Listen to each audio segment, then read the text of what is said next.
Hello, everyone, and welcome back to our Jack Weston MCAT podcast with your hosts, Molly, and for this episode, Jack as well. Today's episode is going to be one of our CARS reading skills workshops. So, Jack and I will be going through a daily passage, sentence by sentence, and giving you guys what we think of it. Jack, I love doing these podcasts. And like you mentioned last episode, um, this passage is going to be super different from the one that we did last time.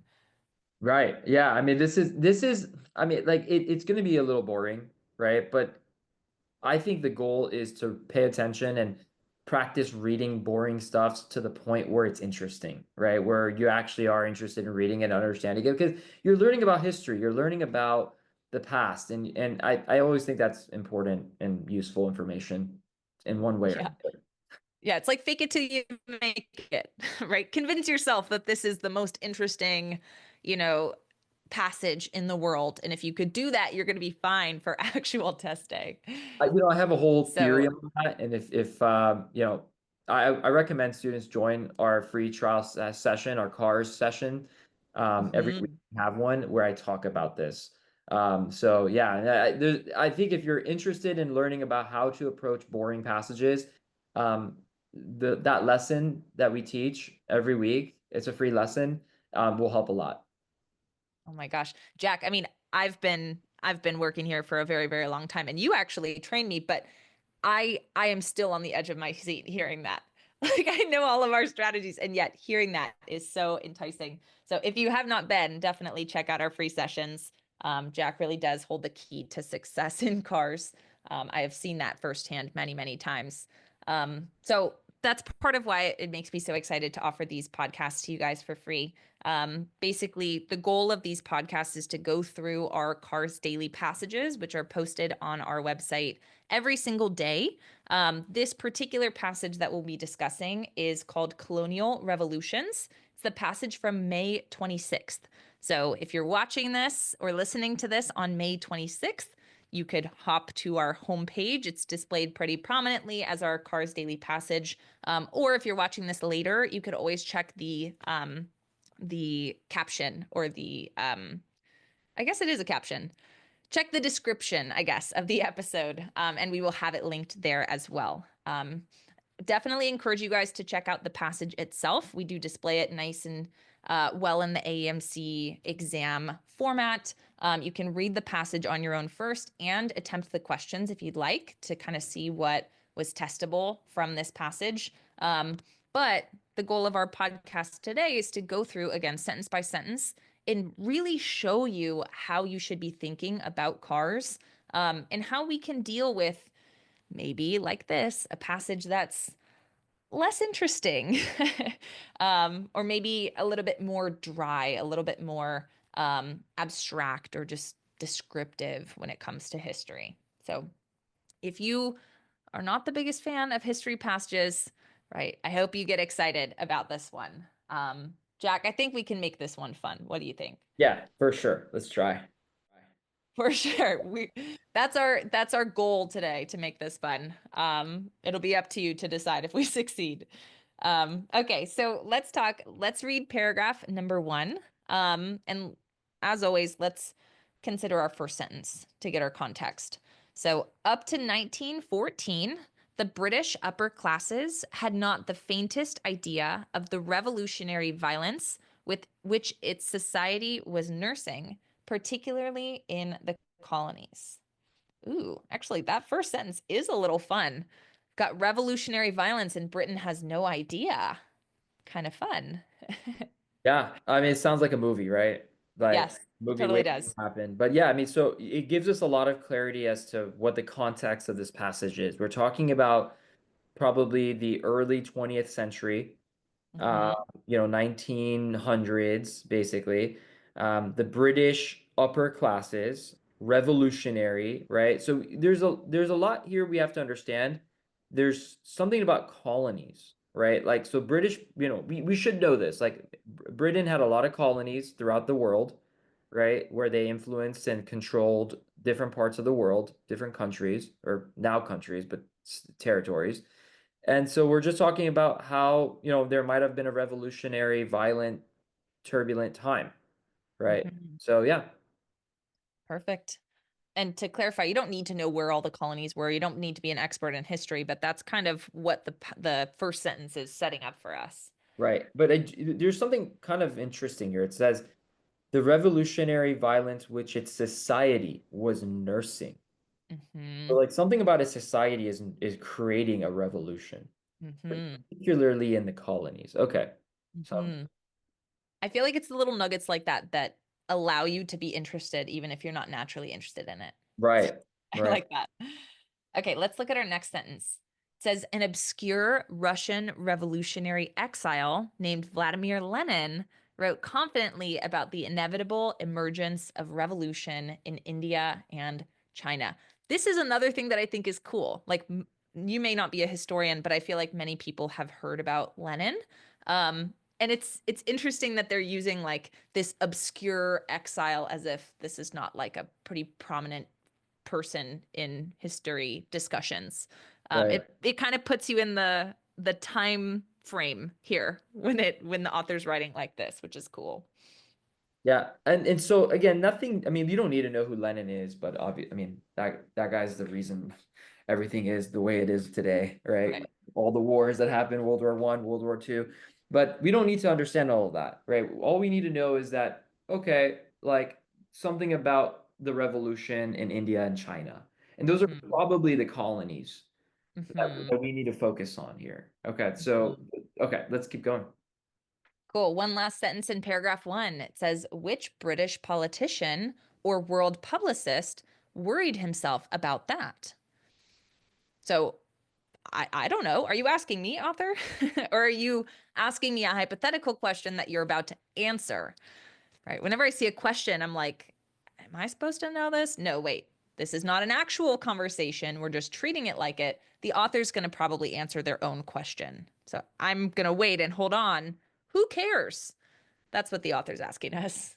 Right. Hopefully, they'll tell us. Right. Well, the author is basically suggesting that no one cared, right? Mhm. That British politicians weren't worried about the revolution. They had not the faintest idea, right? Mhm. So that's sort of going back to that.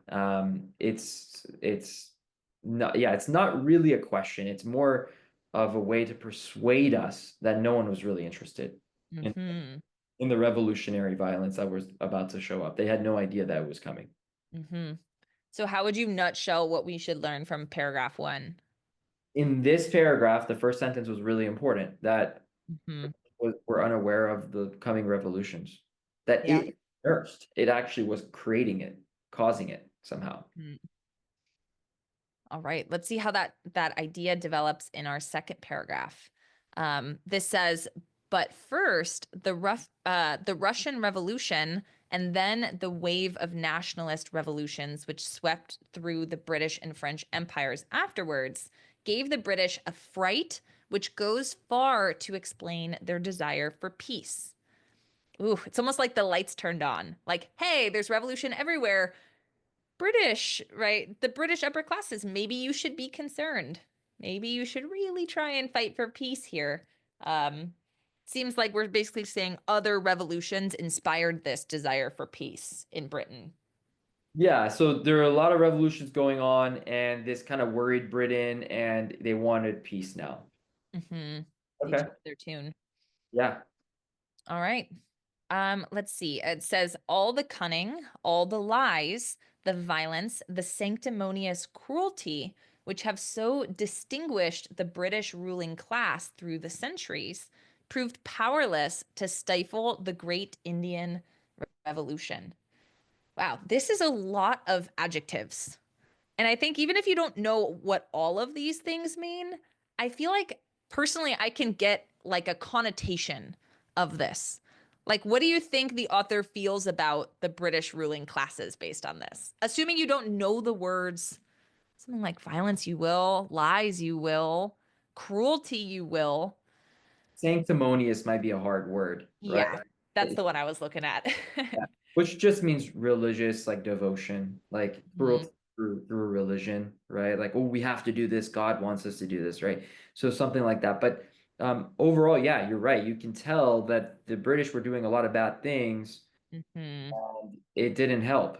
It Hmm. still created a revolution, an Indian revolution. So we can assume India was a colony, a British colony, if you didn't know that, right? Hmm. And that India, like China, I guess, I mean, because that they mentioned China earlier too, had a revolution. Hmm. Okay? I mean, that's Yeah. really it. Yeah. Okay, let's look. It says, and though Winston Churchill says little in public about India, he thinks about it only less than he thinks about Germany. Okay, so now we get a person. He's not talking about India, but it sounds like, based on what he's saying, he thinks about it a lot. Yeah. I mean, we don't need to understand the context here. Churchill was the prime minister of Britain and Hmm. Germany during World War II and World War One was causing problems for the world, right? So he's obviously worried about Germany, but the sentence is basically saying he's just as worried about India as he was Germany, right? This is a Yeah. problem. This is an issue. Okay. Hmm. All right. And we finish up paragraph 2 with the sentence that says, the British have done violence to the colonies, and now they are afraid the colonies will do violence back to them. Okay, I feel like this is a pretty good sort of summary of this paragraph, right? We see violence with the revolutions. Now Britain is scared and they want peace because they're going to revolt if not, basically. Yeah. I mean, that's all this is saying is they're basically being subdued, right? The last paragraph, the first paragraph was just talking about how they had no idea it's coming. Now they're like, okay, wow, we just want peace. Hmm. Now we Yeah, know it's coming, and so we're going to change. yeah. Exactly. Violence isn't working, Yeah. right? So they just want, okay. Yeah. Us being violent to you is not working, so don't be violence or Yeah. violent to us. That sounds like it'll work. We'll see how the author finishes this. So, paragraph 3, pretty long one. We'll stop here at the semicolon. So it says the Indian Revolution took British imperialism by surprise, but as the full disintegration of Great Britain's colonial empire began to force itself upon the British, a very distinctly enunciated current of thought took shape. And we see we have been taken by surprise in India, and then a semicolon, which to me, Jack, I kind of just want to finish. We're basically, This one's me makes sense to finish because we don't know what the surprise is, right? yeah, what's the next little piece here? It says, and again, it's kind of long. Oh no, actually, never mind. We got an end coming up. It says, if we've been taken by surprise in India, if we do not act in Africa, we shall be taken by surprise there also. That's the that's the current of thought, right? Hey, Indian Revolution surprised us. Let's not be surprised by Africa. Let's act before there's a revolution, Right. basically.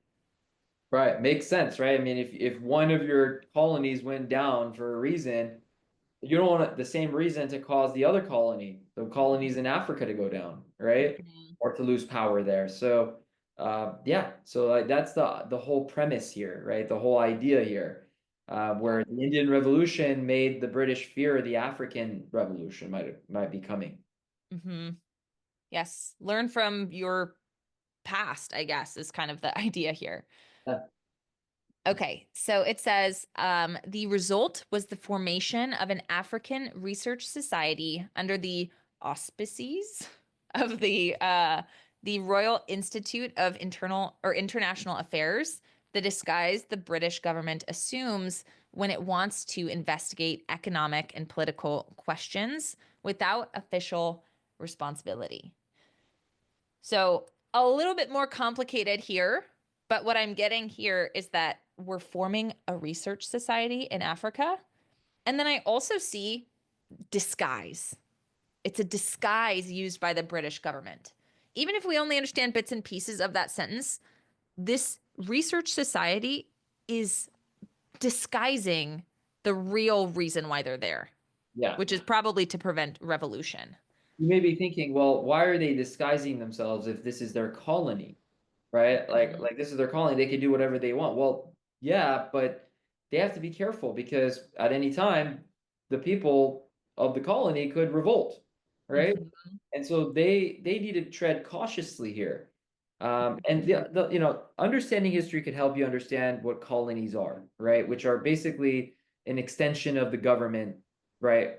From a whole different place, right? It could be a different continent, right? In this case, Europe for Britain, and the colony is in Africa, so they control Africa, right? But they have to do it in a very smart way, and so they're doing it through this sort of new program, right? This new British government program, which is really not there for anything other than investigating and figuring out how to control them, right? Longer.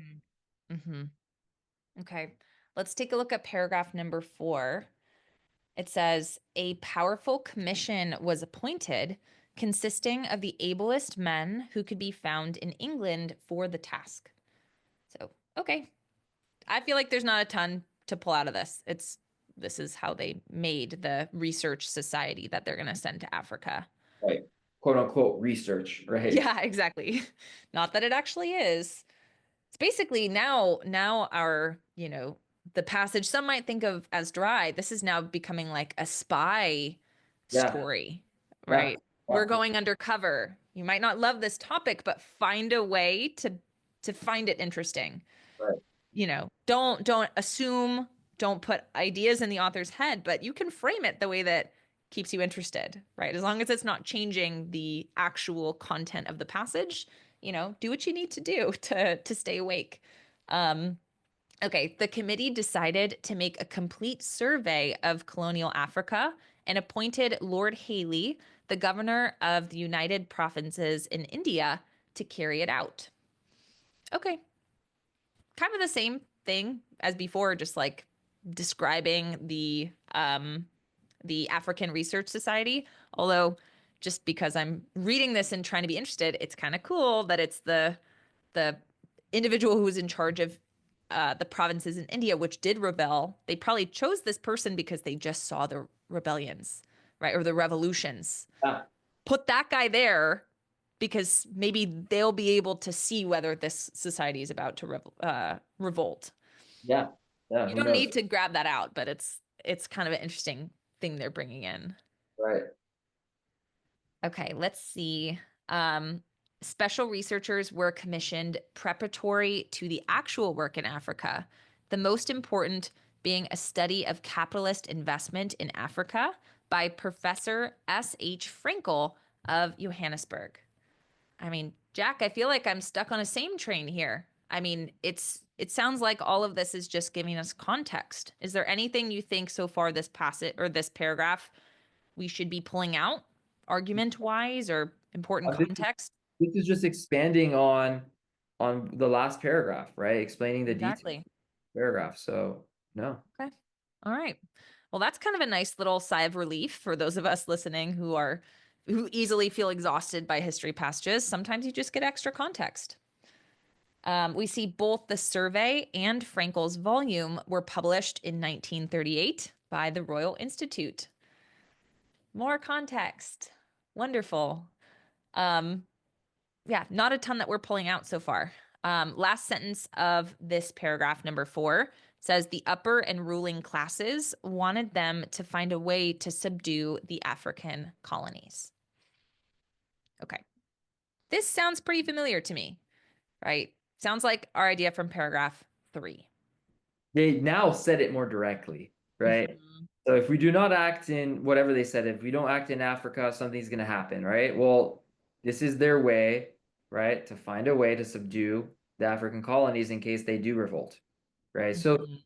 basically, this paragraph is just an extension of the previous paragraph, and it's Mhm. really easy to read, just a lot of details as to how it was done, right? Mhm. Okay. I know a lot of students get really worried when they see names and dates. Do you think these names and dates are going to be critical when we get to the questions? Like, a reader, should they be worried about all of these individuals, all of these dates that are thrown around? They should. They should associate the names and dates to the right ideas. Okay. In this paragraph, the idea was all about how to subdue African colonies through this new, like, Royal Commission or whatever it is, Royal Institute of International Affairs. And Hmm. have to understand that when they talk about Lord Haley and they talk about all the things going on, it's all associated to that idea. Hmm. Or required to understand how these details associate to those bigger ideas. Okay, that makes sense. Okay, cool. Well, let's take that intention here into paragraph 5. It says what the survey and Professor Frankel recommended, however, was something very different. Hmm, that's got my ears perked up. Frankel didn't think we should subdue the African colonies. Is that what you're saying? Right. Maybe there's a certain way to subdue them, right? Yeah. We'll know as we keep reading because yes, there seems to be something that was done, right, with this research that promises or recommends something totally different. Yeah. Okay. Interesting. Super interesting. We see Frankel writes with the freedom of one without official responsibility. Okay, but what did you say? Right now I feel like I'm in on like this important event, right? Frankel's about to say something important. What is it? Right? Now I'm kind of getting on the edge of my seat. I want to know what Frankel's recommendation was. Let's see. Haley, this is the next sentence. Haley has the caution of an old civil servant with the understatement of the Englishman and the evangelical mode of expression, which is part of the British imperialist burden. Okay, we've got Frankel, we've got Haley. Neither of them are really speaking with official responsibility, but what are they speaking about? Right, I'm waiting for it. And I see in our next sentence, we are kind of continuing to wait for it. Right. I Both, say clear. however, It's really not clear yet, right? It's just kind of building it up. Okay. exactly. So both, however, have come to this identical conclusion. What is the conclusion? I know, what is it? This is like, I think this has been 4 sentences that is just like A lot of filler. hinting and hinting and hinting. Yeah, there is a lot of filler in this passage, not just this paragraph. But it comes back to what you say, Jack. Look for those important sentences. That filler makes our minds drift and wander. Mm-hmm. So I think it requires a lot of mental discipline to just Mm-hmm. going and not let your mind wander. Yes. And so that's the hard, like I honestly think this passage is easy to read if you took out all the filler, right? It's Mm-hmm. actually pretty interesting, but the Yes. filler is what ruins it for us, right? And so I really do believe you can improve by just practicing. Mm-hmm. All right. We see imperialism in Africa is untenable because the difference in standards of living between the rulers and the ruled world, or the rulers and the ruled, would eventually lead to the revolution. Okay. So this is now the conclusion. This is the conclusion that they've gotten, right? The issue is not just, hey, they want to revolt. It sounds like it's kind of saying the standards of living is going to eventually lead to revolution anyways. Yeah. It's Yeah, we don't know exactly this what is the the standards of problem. living are, but we could assume it's probably just generally they're not happy with their lives compared to the rulers, right? The rulers probably have much better standards of living than the people who are, being ruled. And so hopefully they'll give us more detail as to what, like, oh, do they have toilets or do they have electricity? No, well, electricity was just, starting there, but what do they have? Cars or Mhm. something? Like what is it that's creating this sort of separation or lack of standards that are necessary, right? To keep Mhm. the community or society intact. Mhm. Yeah. Our last sentence kind of sheds some light on that. It says there's only one way to save the situation, and that is to raise the standard of living, culture, and productivity of native Africans. So I think you're exactly right. The rulers have much more than the ruled. And again, you don't need to know what a colony is. You don't need to know any of this history, but it kind of makes sense when you consider the fact that these are colonies, right? This is another country coming in and essentially setting up shop in another area and subjecting all the people that lived there naturally to their rule. So that's what's going on. And it's interesting that these Frankel and Haley are saying, hey, they're going to revolt anyways. If you truly don't want them to revolt, this is the only way to fix it, right? Raise their standard of living. Yeah. And it says only. That's extreme. Mm-hmm. Like there is no other way. This is Yeah. the only way to salvage Mm-hmm. the situation, right? And Mm-hmm. so we need to keep that in mind when we answer questions because I promise you, you're going to get questions eventually where they are extreme. This is an Mm-hmm. extreme idea, right? And the answer has to be extreme. Sometimes we always say in our courses, extreme is a red flag, Yeah. right?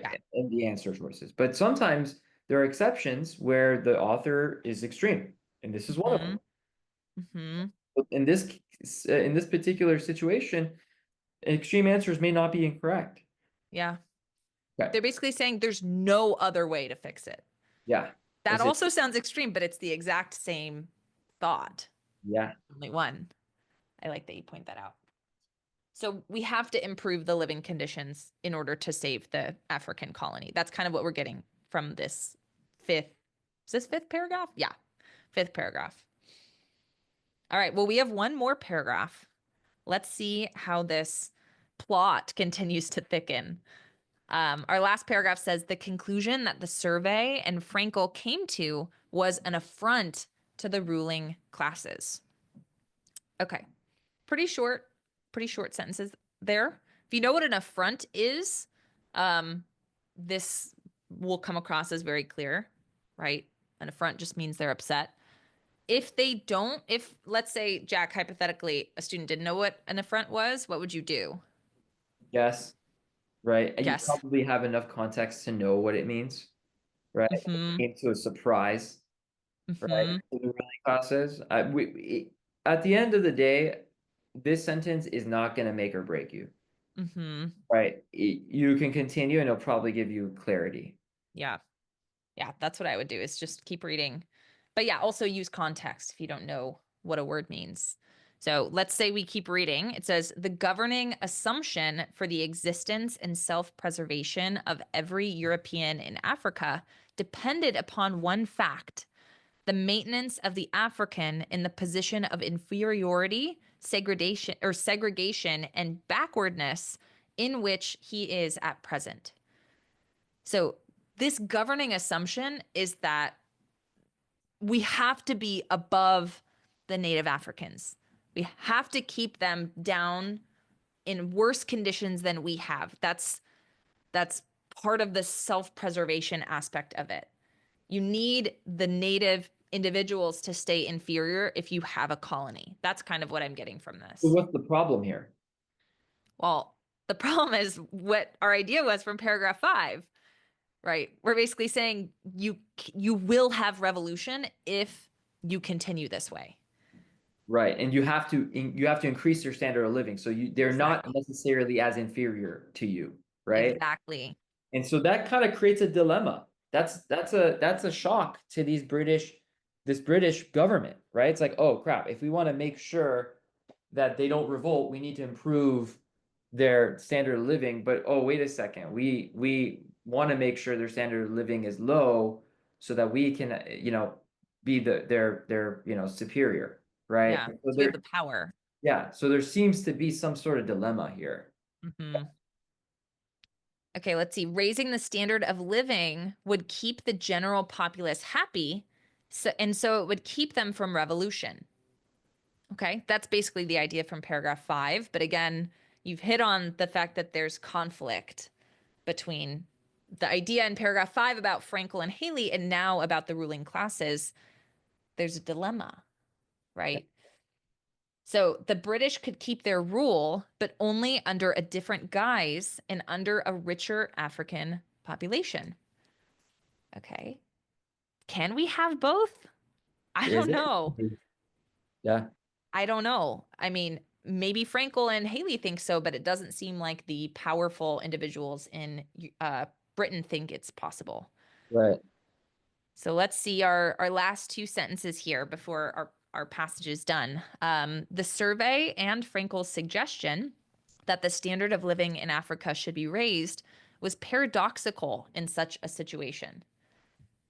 I agree with that, right? As far as it's set up, it is, right? And again, you brought this up earlier. If you don't know what paradoxical is, use context, right? What do you think it means based on what you know about paragraph 5 and 6? Right, right. And if you're sharp, you're going to figure this out. You don't need to know what every single word means, right? But at the same time, if you're trying too hard to put words in the author's mouth, you will make mistakes. And I Mm-hmm. see this often where students believe they know what's going on, but what they really don't. And so my best advice to you is never guess, okay? But read carefully and stick to what the author is saying. And if you don't understand a word, don't make up stuff, right? Continue Mm-hmm. reading for the clarity. I think Mm-hmm. that's really important. Yeah. Yeah. And sometimes we get questions where we have to make an assumption or we have to pick one of the four options. Like you're forced to just do the best you can. But yeah, when you're reading, be even more careful because this is the time to just figure out what the author thinks. This is not the time to make assumptions and guesses. And, you want to be as careful as you can. Yes. Yes. Okay, well, we've got one last sentence. Let's wrap it up. It says it was almost as if they said, quote, in order to save European imperialism, we should destroy it. End quote. This one, kind of like the last passage we did for a car skills workshop, that's a pretty direct, clear-cut sentence that really ties in everything that has been said before, Yeah. which is which is nice. Yeah, I mean, this is sort of going back to what was already said, right? Which is the only way to save African colonization is to raise standard of living. That isn't to say there isn't problems or pushback, right? Or some sort of dissonance with how things are happening or were happening at the time.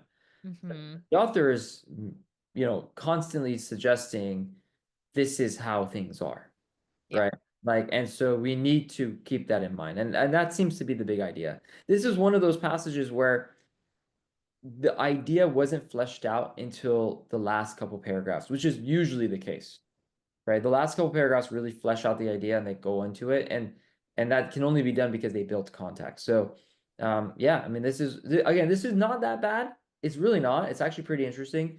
It's the filler and all the randomness that they bring in that make us kind of lose focus, Yeah. right? Yeah. So what do you think is the most important point to get out of this? Now that we've read it, we've navigated the filler, we found those clear sentences. Are you talking about the idea or just strategy? Mhm. Yeah. Yeah, The the idea, most important idea that we should take into the questions. the main idea is, the only way to save African colonization is to raise their standard of living. Like that extreme idea Yeah. is the idea that was brought up, and that's what we need to know. The Yeah. first couple paragraphs were just talking about how there was a problem with revolution, how they worried about African revolution, how they brought in this new kind of like research institute or society or whatever to kind of investigate. All of that was a setup for the last two paragraphs. Hmm. But again, Yeah. we wouldn't know that unless we read the whole thing. Yes. And so it's hard. This is not easy. Hmm. It takes a lot of work to be able to stay focused and read and pay attention and not freak out when you don't get something. But it is a skill and you can improve on it with a lot of practice. So hopefully keep doing the daily passages, do the AMC passages. You're going to start noticing these trends. Yes. And come see Jack in the cars free sessions, right? He was talking about how there's a mindset that you should be having and there's tools that you can use when you're reading cars to make sure that you're getting everything out of it. Um, so we do those sessions every week. Come see us. Absolutely. It's great to be able to hear a podcast about, how to pull things out, but especially when you have the opportunity to ask a question to someone who's right there in the, virtual classroom with you and can respond to your question. That's pretty special. I love that, as part of our mission, we're able to do that for free for you guys, to kind of get a taste of what we do here with cars. So definitely, if you haven't already checked out one of those sessions, you should. Um, they are absolutely amazing and can really offer a lot of value up front, which is nice. And of course, definitely continue with the dailies. Again, this passage we just did is one of the dailies. The link will be in the description. May 26th, Colonial Revolutions, but we put these out every day. So lots of opportunities to get cars practice. So thank you guys for listening. We hope to catch you in the next one for our next cars reading skills workshop. And until then, happy studying, everyone. Have a wonderful rest of your day.